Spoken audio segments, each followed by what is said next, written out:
क्योंकि मैं तुम्हारे सामने खड़ा हूं। जो आज तक तुम्हारे मंदिर के सीढ़ियां नहीं चढ़ाया, जिससे आज तक तुम्हारी पूजा नहीं की, वो आज तुम्हारे सामने खड़ा था।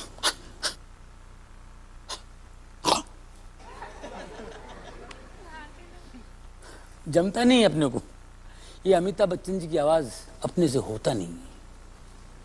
लेकिन एक आर्टिस्ट है जो बेहतरीन तरीके से अमित जी को कॉपी करते हैं, सुदेश भोसले, वो आज हमारे साथ हैं।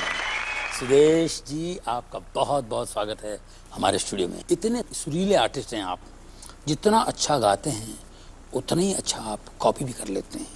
आप तो प्लेबैक सिंगरों की कॉपी करते हैं, किसी की भी आवाज़ में गा सकते हैं आप, लेकिन एक्टरों की आवाज़ें टिपिकल संजीव कुमार जी, अमिताभ बच्चन जी, अनुपम खेर, असरानी भाई परफेक्ट कॉपी करते हैं। इस टैलेंट का पता कैसे चला आपको? एक दिन जो अचानक एक ऊपर वाले ने देन मुझे दिया, मुझे महसूस हुआ।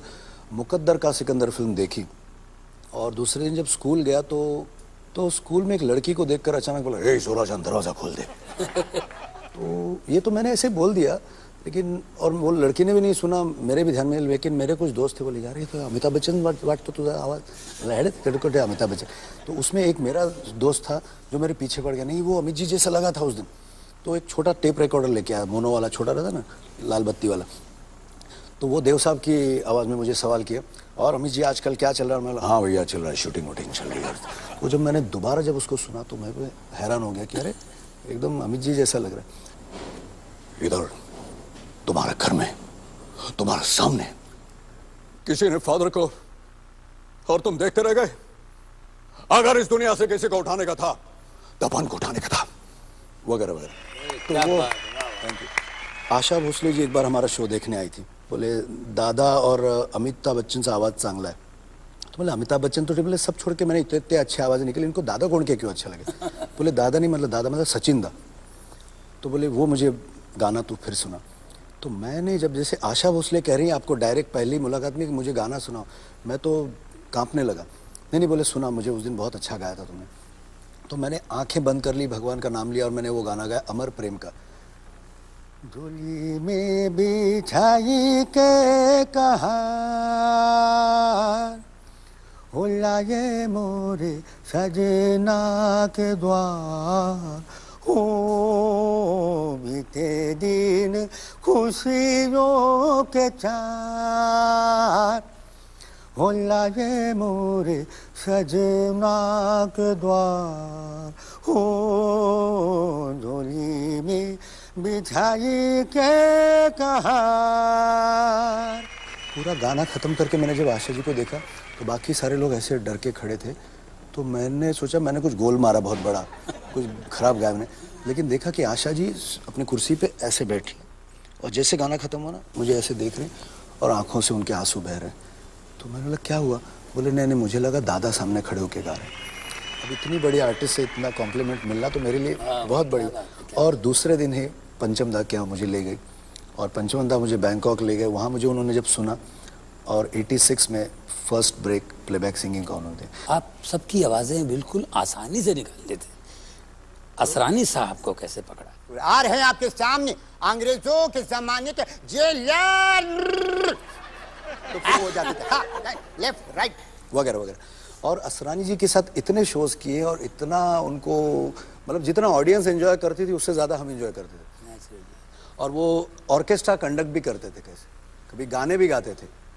अब जैसे अब आप सुनेंगे लता मंगेशकर को आशा भोसले की आवाज़ में, तो ऑडियंस भी बोले और ऑर्केस्ट्रा को वो कंडक्ट करे। और नॉर्मली टाइमिंग कैसे दिया जाता है, 1 2 3 4 ऐसे गाना शो है। तो अब आप सुनेंगे पर्दे में रहने दो, पर्दा ना उठाओ, पर्दा जो उठ गया you know what will happen. और ऑर्केस्ट्रा करे 1 और म्यूजिशियन रुके भी 2 3 ये क्या टाइमिंग, 4 गाना होता ही नहीं था आगे। सारे कॉन्गो से म्यूजिशियन आगे गिर जाता था, गिटारिस्ट गिटार फेंक के भाग जाता था। और उसके साथ मैंने एक जो बहुत ज़्यादा एंजॉय किया है अमित जी और असरानी के अलावा, वो है अजीत साहब को। तुम्हें गलतफहमी हुई है प्रभाकर। मैं भला ऐसे देशद्रोही गिरोह के बारे में क्या जानकारी रख सकता हूं? मैं तो इनका दोस्त हूं, बल्कि इनके दुश्मनों का भी दुश्मन हूं। हर चीज के दुश्मन है आप, दोस्ती के नकाब में छुपे हुए सबसे खतरनाक दुश्मन। इस बात की समझ मुझे उस वक्त आई जब रघु को आपने जान से मरवा दिया। मैंने? क्या तुम्हें मेरे इन हाथों पर खून लगा नजर आता है? आपके हाथों पे नहीं बल्कि मुझे आपके मुंह पे खून लगा नजर आता है। मैं तुम्हारा अंकल हूं बेटे। हो नहीं थे। आप ये न समझना कि एक रघु के मर जाने से आपके खिलाफ सारी गवाहियां जाती रही। मैं जमीन आसमान एक करके भी आपके खिलाफ सारे सबूत इकट्ठा करूंगा, तब आपसे बात करूंगा। Good bye. पानी के बिना मछलियां कैसे तड़प रही हैं? जी हाँ, ठीक उसी तरह से जिस तरह से देश का बच्चा बच्चा अनाज के बिना भूख से तड़प रहा है। और ये नीच काम करना बहुत अच्छी तरह जानते, लेकिन ये मत भूलिएगा सेठ दीनदयाल कि एक दिन यही नंगा भूखापन जवानी के जोश में आएगा। उस दिन दिल में बदले की आग होगी जो आप जैसे सेठों के पेट को फाड़ कर चिल्ला चिल्ला कर कहेंगे, फाड़ जैसे भेड़ियों को, चीर जैसे गद्दारों को। तब इंसान तो क्या भगवान भी तुम्हारी मदद नहीं करेंगे।